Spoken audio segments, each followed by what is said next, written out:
this is Bob Sorrentino from Italian Roots and Genealogy, and you can find us on Facebook and YouTube. And we just released our first edition of our newsletter in September, so more to come on that.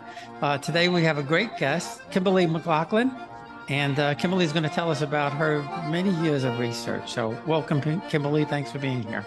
Thank you very much. I'm pleased to be here. No, I'm happy to have you. And so now, in the notes that you sent me, your family has been doing this research since the 70s. Is that right? That's correct. And it's my husband's family. And they started in 1970, and it's been a family affair ever since. It's been carried on through the generations and just updated in 2023. So it's been very exciting. I bet. Yeah. I dare say your family or your husband's family is probably the oldest researchers that I've come across so far. And to follow their research, it was all done, of course, in the 70s, old school. And I'm very impressed and very happy to have learned from it and to be able to tell the story. Yeah. So who started and why? Okay, so it started out. So my husband, his mother and three siblings grew up without their parents. Their parents had died young, very young, and the children were raised by an aunt. So my husband, my mother-in-law and her siblings did not know their parents. And so it started with my husband's aunt, Sibby. Her name was Sylvia, and she started by trying to track down her father, who was born in Italy, and try and figure out more about him because he had been an immigrant and had very little details about his family life. So she went right to work and made use of an Italian Heritage Center that's here in Portland, Maine. And she got some help and dug in and did some really great research. So I had no idea that there was an Italian Heritage Center in Portland, Maine. There We don't, is. Us New Yorkers don't associate anything north of us with Italian. Boston, maybe. Right. There is, as a matter of fact, just 2 weekends ago, there was Italian Heritage Weekend here, where they had shut down streets in Portland for the Italian Heritage Week. And they had a great bazaar and great foods and celebrated all things Italian. So there is a good population here. Yeah, and I didn't know that. So now my connection to Maine, my Italian connection to Maine, Mm-hmm. is my cousin Joey, who is the youngest son of my uncle Giovanni, Mm-hmm. and they came to Italy in the 50s. The rest of my grandparents came in 1915, but my uncle stayed behind when he was a baby with his Right. grandparents. Mm-hmm. And I don't remember what college Joe went to, but he went to college in Maine and stayed there. And I know he's done art and things like that. Mm-hmm. But he had the foresight to record my uncle's story in Barres before he passed away. And I finally got him to translate that into English. So that was a great find. Right. So the Italian Heritage Center here plays into the story pretty acutely because Andy's his grandparents both died young of things that are preventable these days, right? It was pneumonia for both of them, but one died in 1928. So Andy's the siblings there were born in 1924, 25, 26, 27, only to have their father, the Italian immigrant, die in 1928. So you can see how they were all really young children. And of course, so the Italian we're talking about is Mr. Salvatore Vincenzo Nicolai. And he was born in 1895 in Montefiascone, Italy. So he comes to the United States, he raises this family, he gets married. And when he comes with some cash in his pocket. And the goal, I think, was to provide money for his family back in Italy. This was 1912. And I know probably through your research and the people you've talked to, 1912 was, a major time for Italian immigration. He came and he stayed and he worked hard. And he came in 1912, but didn't marry until later, like 1923, as a matter of fact, because this year is the 100th anniversary of their wedding. So He came, he worked really hard, passed away, but he had married a Canadian woman. And so she took the children back to Canada. And they only to lose their mother a couple of years later. She died in 1936. So then they all became orphans, and they were raised in Maine because they were American citizens. That's the crux of the story. So they grow up not knowing much about their parents, and they grew up to adulthood. They had successfully, started their families. And that's when Sylvia, who moved to Portland, because all the kids were raised in northern Maine. So Sylvia moved to southern Maine in Portland, where they had the Italian community. Some of her friends were Italian, and they offered to help her. She said, I don't know much about my father. And she knew very little, and or her mother or her father, really.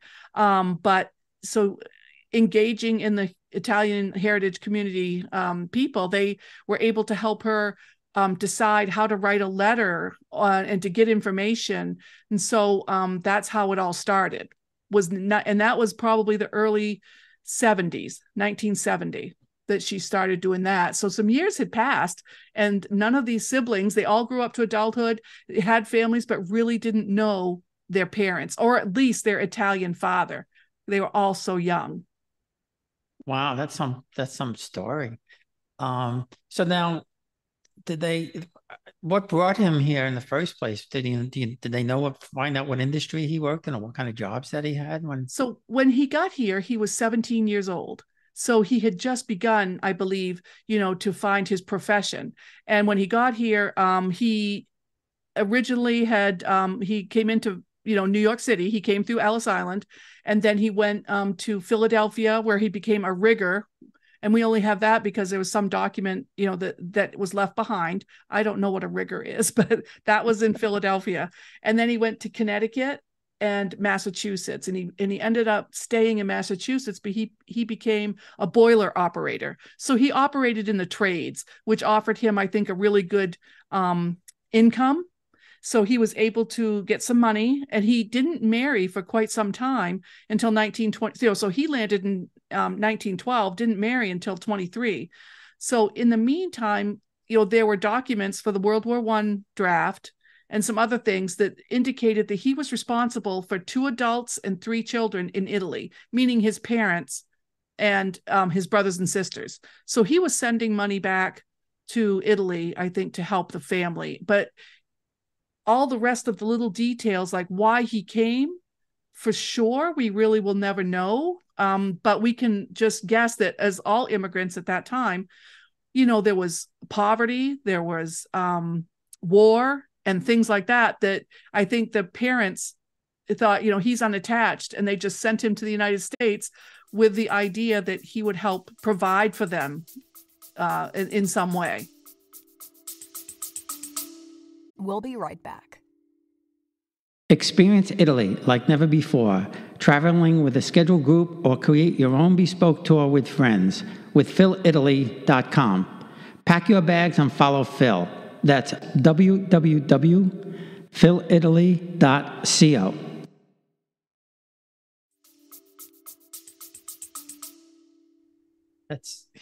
Do you imagine coming at 17 and just doing that? I mean, no, I can't. It's beyond belief. I know. And, he must have, in our, when we were just delving into this and learning about him, he must have had a really great work ethic. Like, he got here, he tried, to be a rigger. I mean, well, he was, and then he turned into a boiler operator. I mean, so those were things where, number one, he probably didn't know English.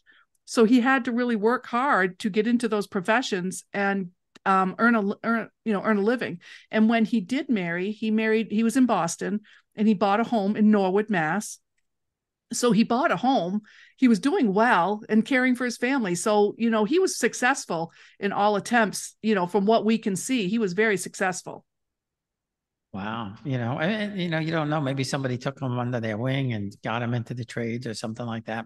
Right. I mean, because again, to have the community stuck together in that sense. It's just It's just beyond belief at 17 years old to accomplish all of that in such a short Right. period of time, buy a house and everything. I mean, Right. And so he also had two brothers, or two or three, and his youngest brother he was born shortly after 1900. He left and went to Argentina, probably for the same reasons. And we always thought that there were quotas and things, and so we surmised that he couldn't get into the United States because of the quotas. And we thought, well, they probably just, said that's enough Italian people. You go to Argentina. We thought that all along. And then when I asked someone, they said, no, what had happened was Salvatore had died so young that there was no more correspondence or no information going to Italy. No one knew what happened to him. So they didn't want to send their other son to the United States, not knowing what happened to Salvatore. So he went to Argentina. wow. So, you guess Something. all these things, and come to find out they're not true. You just try to figure out, but I asked that question. Well, yeah, and there was, a large Italian community in Argentina, especially back then, Right. and then after they closed everything here, more and more went to South America. And that was in the 70s. What happened between the 70s and now? What have you found out? Have you found out new things? Has your husband gone back to the town? Have they found relatives in So Italy?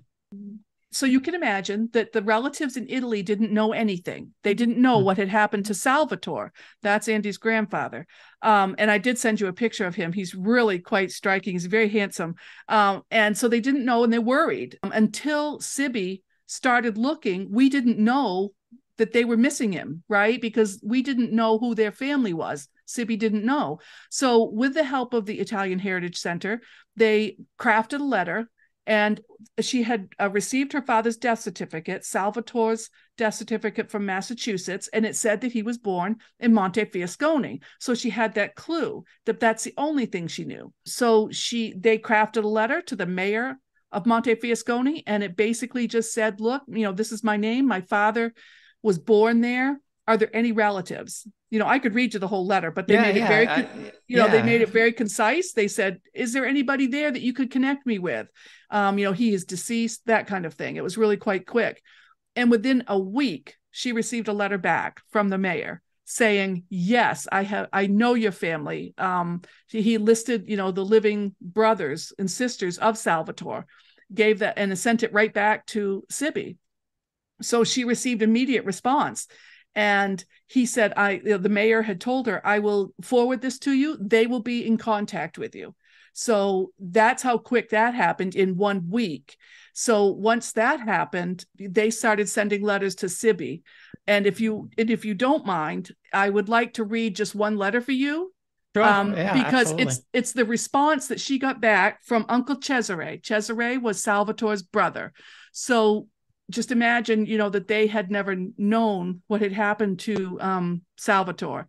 So it said, my dearest cousin, Sylvia, my dear, as soon as we received this important and great letter, I quickly answered, hoping that you are still in good health, of which I can assure you of me and my family. Dearest cousin, to tell you how very, very happy to hear from you. For certain, it was joyous occasion that only you and all of us can know. All of these years, not knowing anything of your existence brought a lot of hurt, having always many thoughts that torment like a sore that never healed, and that today you have helped to heal. Dearest, now we know very little, but for the moment that will do by being happy and satisfied. Soon we will find out more about one another. Now I will tell you a little bit about us, even though many years have passed without knowing anything. Since the war, we haven't heard anything from you and yours. The way I remember it and the way your mother related it to you hasn't changed a bit. My brothers are 3, my sisters 2. My brothers are Joseph, Cesare, Consalvo is now in Argentina. My sisters are Maria and Filomena.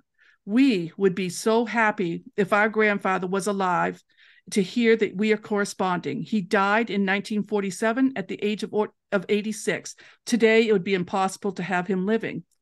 There are so many things to relate, but there's no paper large enough, but little at a time. When we write, we will be able to tell each other all that there is to know. For this is important moment, your correspondence assures me that you exist. We have always prayed that we would find each other someday, and now it has happened.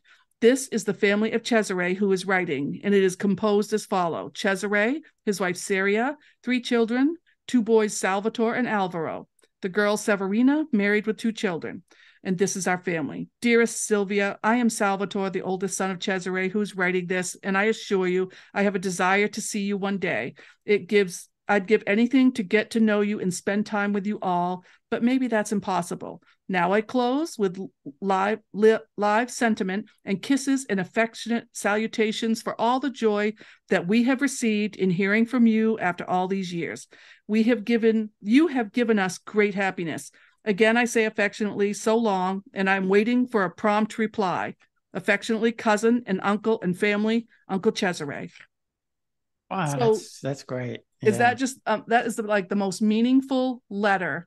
So in 1970, they were able to reach each other, and she wrote back, and they started communicating, and Sibby ended up going to Italy.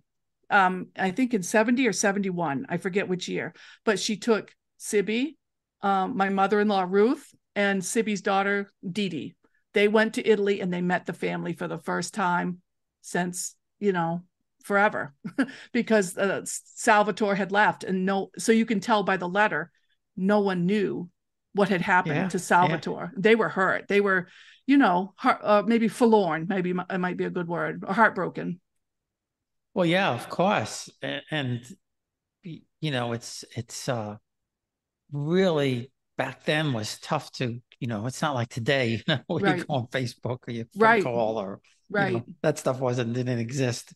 And what's really amazing about it, how quick they answered, the mayor answered and everything like that. I don't think we get those responses today. No, it was, and that's what we all said was, look how quick they responded to each other. She wrote one letter and it was a week and then another week. And it was fast. It was fast and furious, so to speak. They were very happy to meet each other, to connect again. So that trip was in 1970 and they stayed a week or two. And and Ruth had written she had written a journal. And in my podcast, we go over the journal. We read it's quite long, but it's filled with the very same sentiment that we just, that I just read for you there. I can't believe, we feel like family. We've never met each other, but we feel like family, and they had such a good time. So that was 1970. And then my husband and I, we continued on, I'm the genealogist of 35 years and of course fascinated by this story. So we picked up again and we started communicating with the family again. And we've always known that they were there, but Facebook is so amazing that it allows us to have groups and things and we communicate that way. And so Andy and I decided, there was one of Andy's cousins from Argentina had come to the United States and met with everybody because she was at the time a student. We decided we were going to go to Argentina. So we went to Argentina to meet Consalvo's family. Consalvo was passed, but he was Salvatore's brother, and he had a full family down there that we went down and met. That was 2017, and that kind of started some thoughts. And then we thought, well, now, we have to go to Italy. So 2019, my husband and I and 3 of his sisters went to Italy, and to say that it just recreated the whole event all over again, if that makes sense to you. We just did exactly what his mother had done years, in 1970. We did it in 2019, and it was the most amazing trip. We spent 2 weeks over there and had the best time, and the families reunited like you wouldn't, like it was never separation. It was instant family. I know, isn't that amazing? I mean, I had that experience last year with my dad's cousins, my dad's first cousins that I never knew existed. Isn't that something?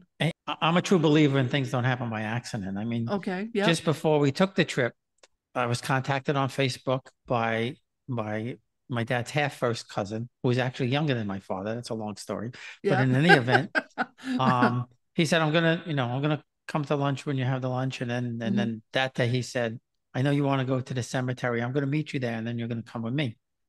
And I said, well, it's okay. If it's okay with the people running the show here, we're game. Yeah. And he took us up to his apartment. There were two women in their 90s. My dad's first cousins from my grandmother's youngest brother. Mm-hmm.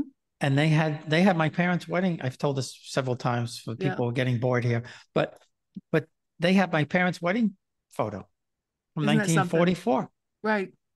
And they knew gossip from the 1960s. So, they're the people you want to talk to. Well, yeah, my grandmother and my aunt, my dad's oldest sister, they were in touch for all these years, and nobody ever said anything. I know. I was like, my father's passed away in 1997, so I couldn't talk to him about it. And the only thing I remember is probably 35 years ago or something like that. He told me that he had family in Torre del Greco. Mm-hmm. And when we were in Italy the first time, 28 years ago, we saw the sign, this way to Torre del Greco. And I said to my wife, I said, remember my father mentioned, and she said, yeah, but I didn't know who, I didn't know where. And right. And like you said, it was like we knew each other forever. Right. So the co-host of my podcast, my sister, Laura, she has a saying that says, the DNA in me recognizes the DNA in you. And to her, that's what it means. It means we know each other by DNA. We just know each other, we're connected without even knowing it, so it's we kind of nerd out over the DNA aspect, but we think, there's something there. Yeah, no, and I've never heard that before, but that's a great way of saying it, because it's not just me, it's not just you. I hear that from so many other people. Right. They're walking down the street in the hometown, and somebody walks up to them and say, "You look like somebody." Well, who are you? Yeah. How the Italians will ask. And I'll tell you, something just happened today. We're going to Puglia next week, and I'm going to meet some more cousins from my dad's family, but also go to my mom's hometown in Torito Bari. And just today, somebody posted in my group, a genealogist from Bari. His office or his home is like less than a mile from where we're staying in Bari. Mm-hmm. And it can't be an accident. That's right. It just can't be an accident. I mean, what are the odds, right? I know. It's amazing. That's exactly what we say all the time. What are the chances that this happens? And so then you say, everything happens for a reason. So I don't disagree with you there. Well, I'm a true believer in, the ancestors, they want to be found. Right. And some of us are just chosen to do that. And who knows why? It's like, why I don't sleep at night. Sometimes I'm thinking, well, how does this one connect to that one? And where should I look next? And should I call this person? That kind of thing. It's constant in my mind. So I don't know if that makes me chosen or crazy. Probably a little bit of both, I would think. Yeah. Like my wife always says, "Are you looking for dead people again?" I said, yeah, I am. Yeah, they have things to say. But so if you want, what we did was in 2019, we met, all the cousins, Andy and I and his three sisters, Lisa, Cindy, and Evelyn. We went to Italy and had a grand time. So we invited them back, of course. But, we made note that in 2023, it was the 100th anniversary of Salvatore and Ruth's wedding. So Lisa kind of put into motion a little bit of planning, and a year ahead of time told everybody, hey, let's all get together. Let's all of Salvatore's and Ruth's descendants get together and have a party, family reunion. And so that's what they did. And that just happened a few weeks ago. And there were over 84 people, I think, there, 84 or more. And so I don't know if I sent you a link for that or not. Yes. Picture. Yeah. You sent me that photo. Yep. So, I mean, from those two people who, had such a successful beginning, they had 4 children, and then it just blossomed into this huge group of people. And so we got together this summer and went over all the Italian reminiscing and exchanged pictures. Everybody's looking at the pictures, and I had the family tree out. And so we span 4 continents. From Salvatore's parents, we span, Argentina, Europe. There's also Australia. One of the siblings went to Australia and the United States. So they're spread out everywhere. And the only place we haven't been yet, I guess, is Australia. So I have to do more. Yeah, I have to do some more research for that. But, it's been such a joy. And the family, to connect like that there's just nothing else like it. And there's so many Italians in Australia, another place that you don't think, Yeah. But I get a lot of correspondence from people in Australia, a lot of people, join the group and things like that. So I don't know the backstory as to why so many Italians went to Australia. I don't know that story. I don't, was there a common theme or? Yeah. Actually, I'm interviewing somebody from Australia, I think next month or November. So I'll have to ask. I would imagine it was just for opportunity, but the States was closed. Right. At some point, all of a sudden it stopped. Yeah. Yeah. Well, they closed it in 23, 24, right. whenever it was, for many, many years. And in fact, my uncle, even though his 4 brothers all served in, all born in America, all served in World War II, 4 of his other 5 brothers, he had to wait in line. He had to go. He went to Canada for like 4 years. Right. And brought his family there. And then I think he went in 49 and 50, and the family came in 5 years later or something like that. Yep. So, I mean, even to that point, it was still closed. Right. You still had the quotas and all of that kind of stuff. Yeah, that is some incredible.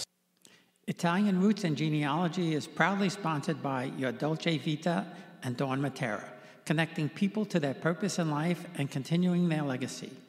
For more information, contact Dawn at www.yourdolcevita.com. That's only one small part of your husband's family and your family. What research have you done with your family? What have you found in your family? Well, and I found a lot. A lot. So what happened was, in the beginning, like 35 years ago, when I was, just a young person, my aunt gave me a genealogy that another aunt had done. And it said that my maiden name is Burgoyne, and said that we were related to General Johnny Burgoyne, who was in the Revolutionary War. They said, sure, we're related. And she had it written out. It was just typed up thing. And I said, oh, well, isn't that interesting? That was it. I was hooked.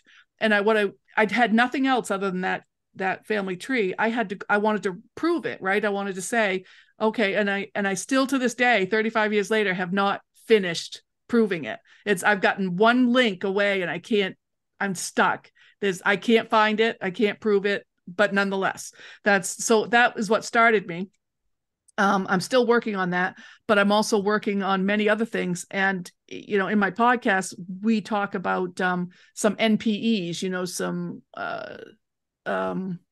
non-parental event is what they used to call it, but they don't call it that anymore. Non-paternity event, that kind of thing. So we found out some of those things in our family.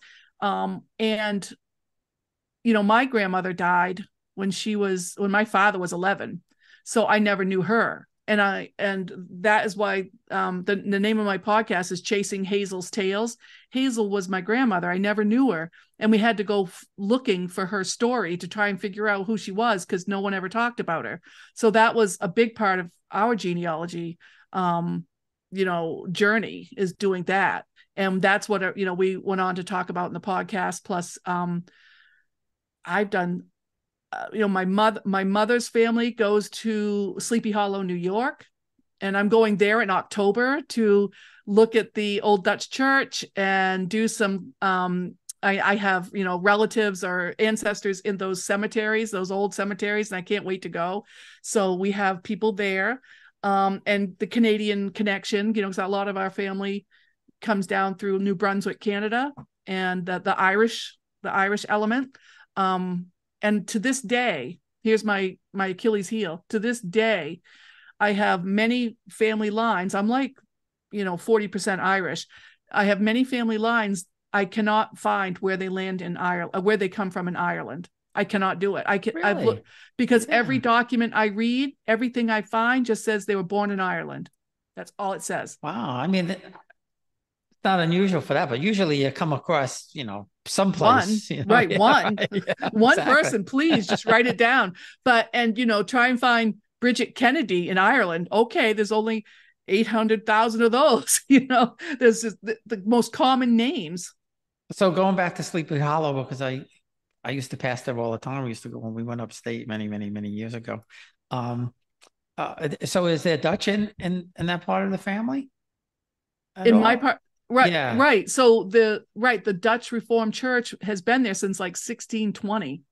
And it's the connection I have is through an ancestor called Dirk Storm, who was from Holland, who sailed in 1620 here, and he kept a book called Old Dirk's Book. So it's Dirk Storm, and he kept, yeah, great. I'm really glad That's a he great did. name. Yeah, I know, I love it. So, and he landed there, and he had a family there, and that's where the Dutch came and created their colony or their settlement, and it's still there. The church is still there, the Dutch Reformed Church, and they have their community. So, and then a lot of the people in the Dutch community there during the Revolutionary War, they were loyalists. So when they lost, they left and got granted land in New Brunswick. And then that's where they met up with my Irish ancestors. And then they came into Maine and, kind of a roundabout way.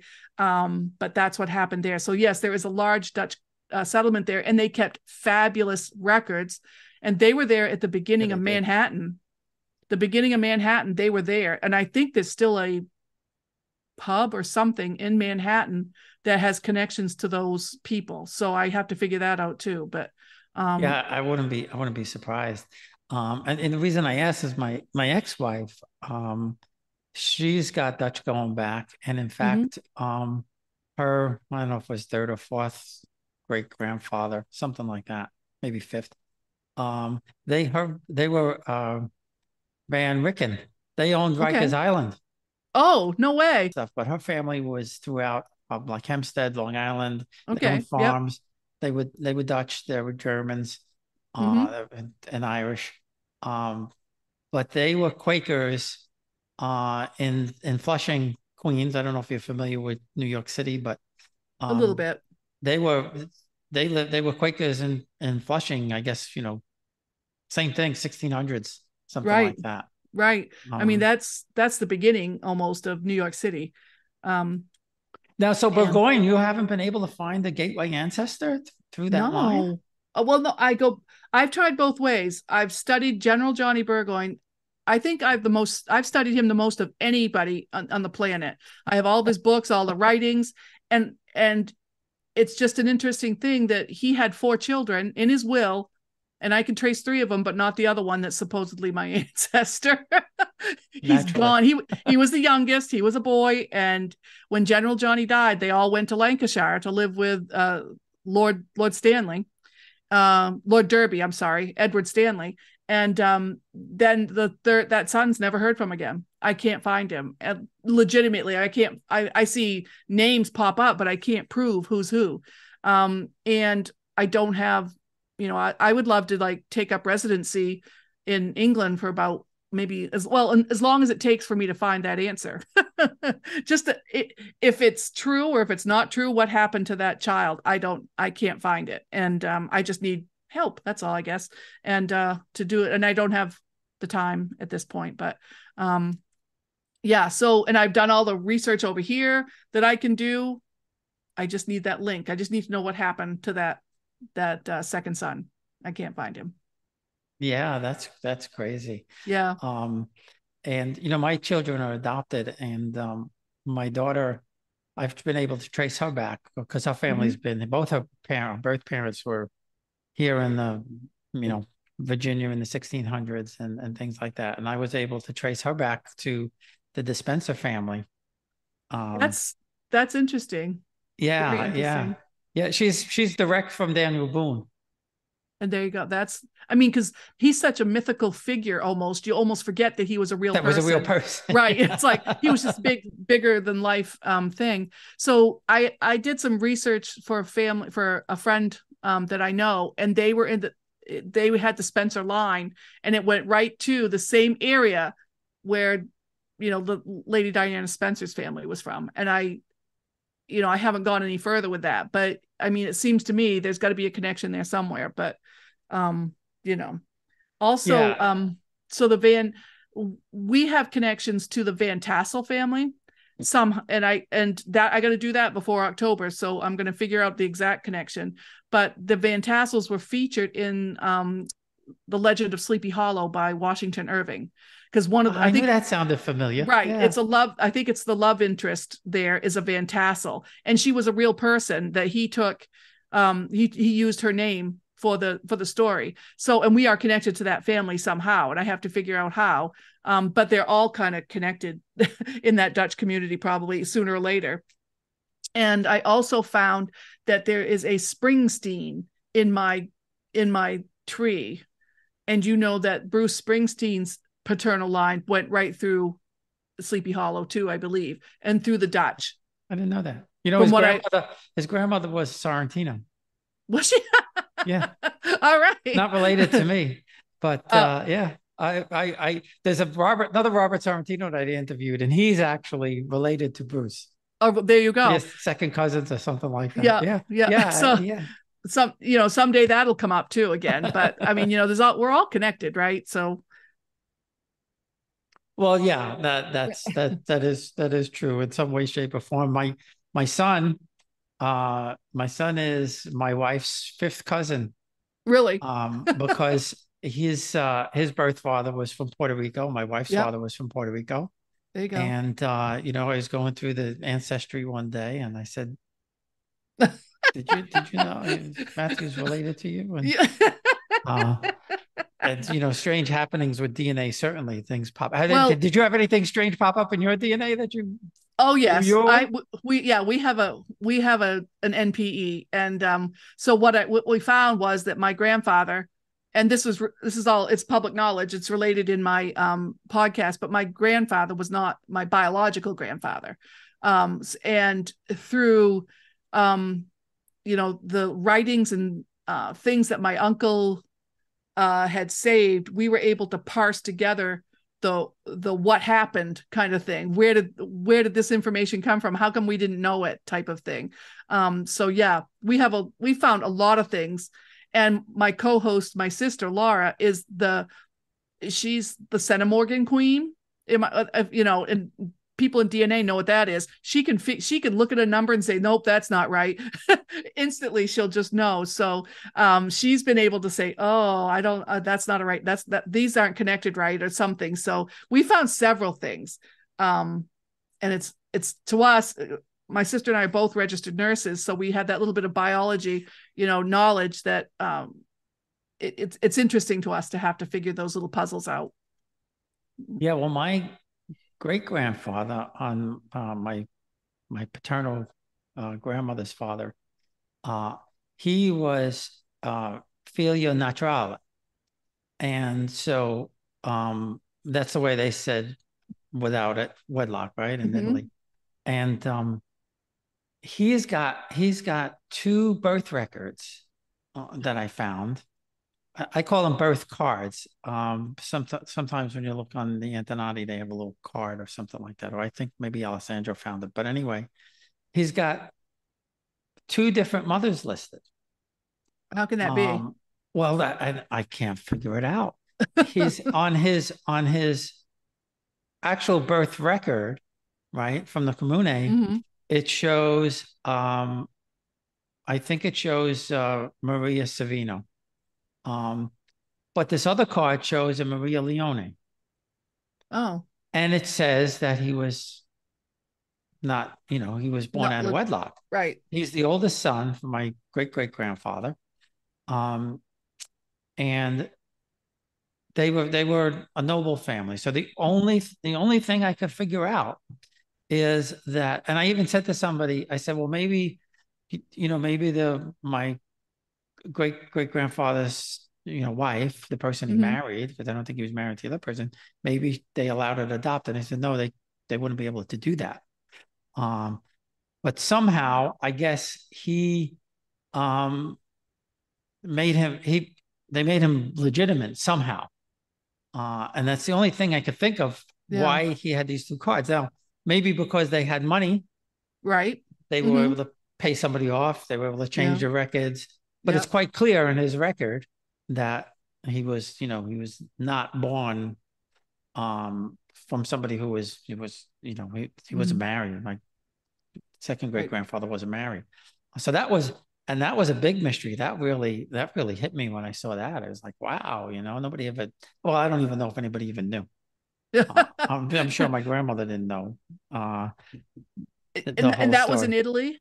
That was in Italy, yeah. Right. Yeah. So their norms are a little bit different than here, But the things that we found out were, about my grandfather not being my biological grandfather, was that everyone in that age, everybody knew, except we didn't know.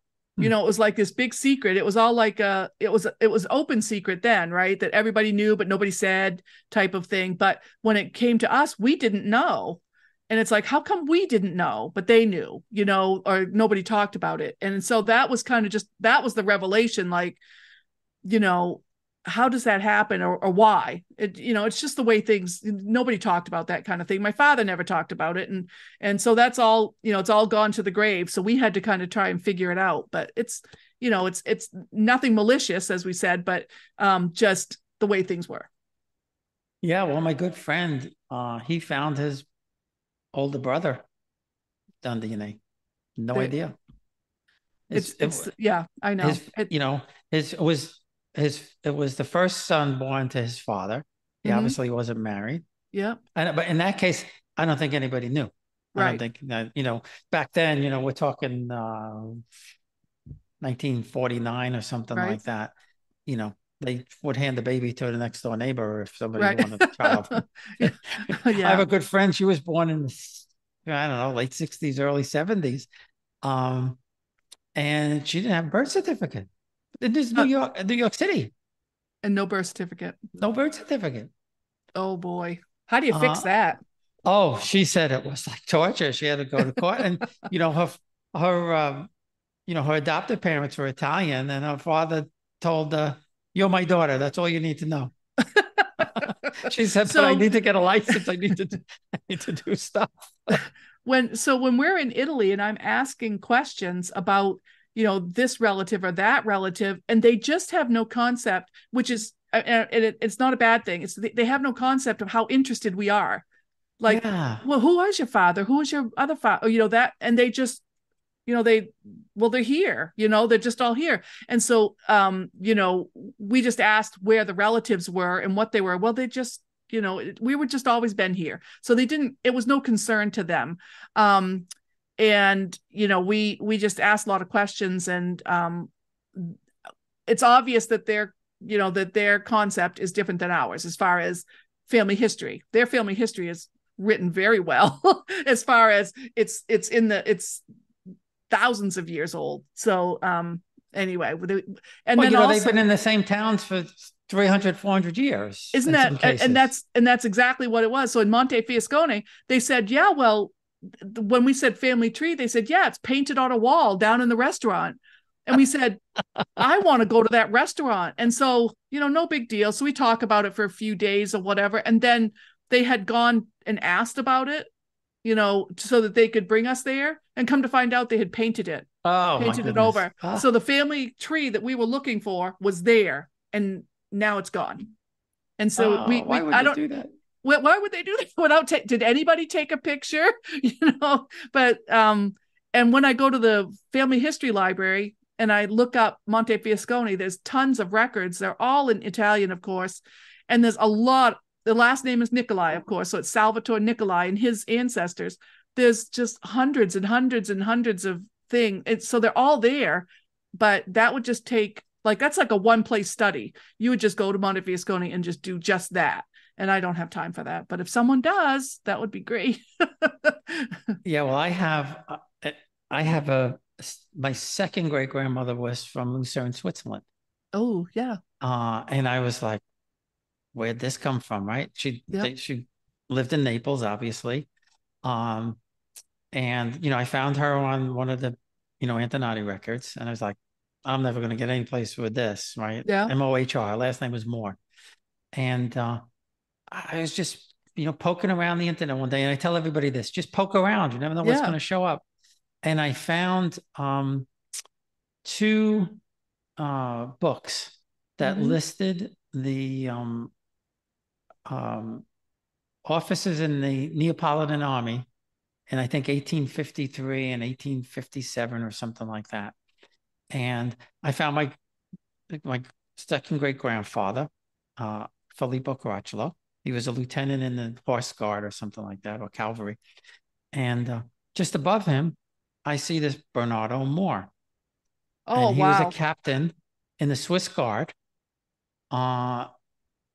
And I was like, Swiss Guard? I thought they guarded the Pope. Anyway, doing That's some exactly research. that was coming to my mind. Yeah, doing some research, I found out that, in the 16, 17, 1800s, the Swiss cantons, especially the Catholic cantons, would send mercenaries to various countries or kingdoms, send their soldiers there and get paid.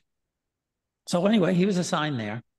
And I'm like, okay, well, I found a father, but that's it. Well, again, poking around one day, I put in something about, Swiss ancestry, and I saw a link to a place, and they said, if you have Swiss ancestors, email us in Italian, German, or English, and we'll answer you. So I sent it, and I said, here's the last name, Moore, M-H-R. It's Elisa Moore. Her father was Bernardo Moore. They sent me back a link to all the prominent families in Switzerland or Lucerne. Right. And they had handwritten trees going back to the 1500s. Wow. So I was able to trace this whole tree back. And it's just by poking around. Poking around. So I tell people, you have to poke around. Don't, walk away for a week or two and come back. You'll find what you're looking for. It's out there, if you're just persistent. Right.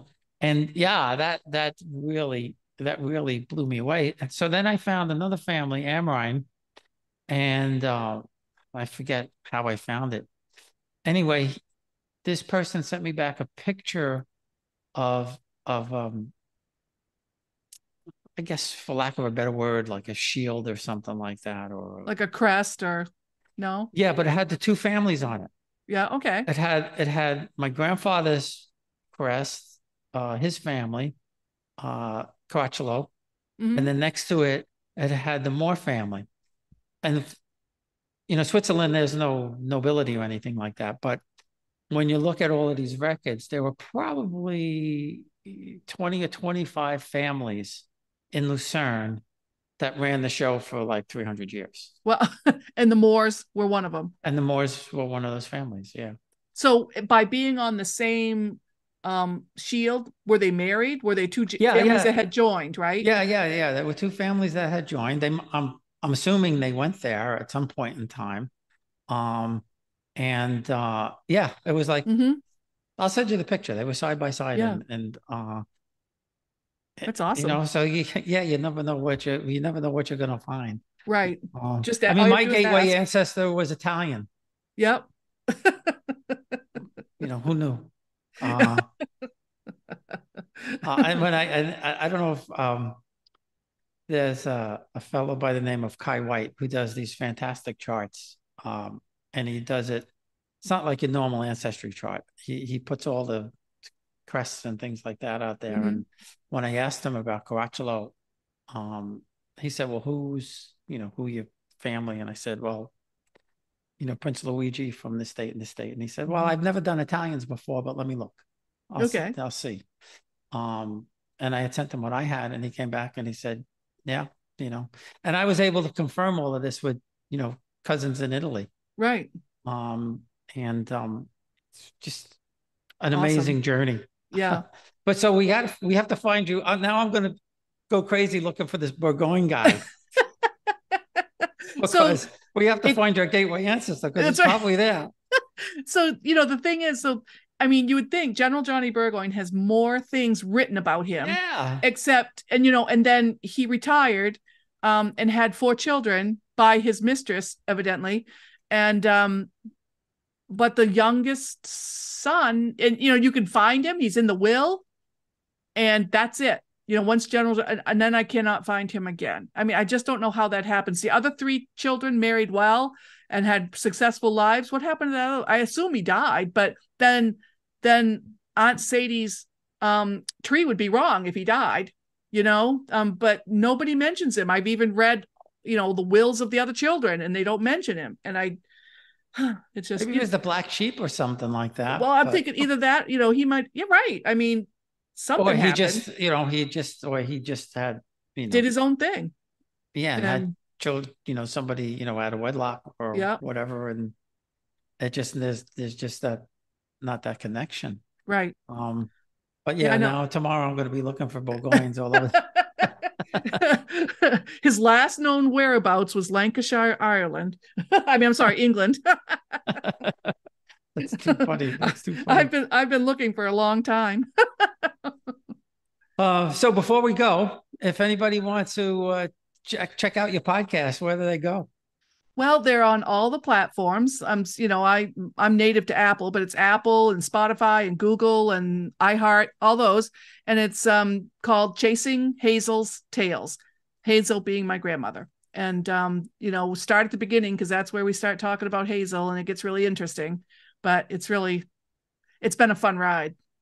It always is. It always is. Yeah. Well, thanks again. I really appreciate it. I've had a wonderful time. I really appreciate it. It's fun to talk about.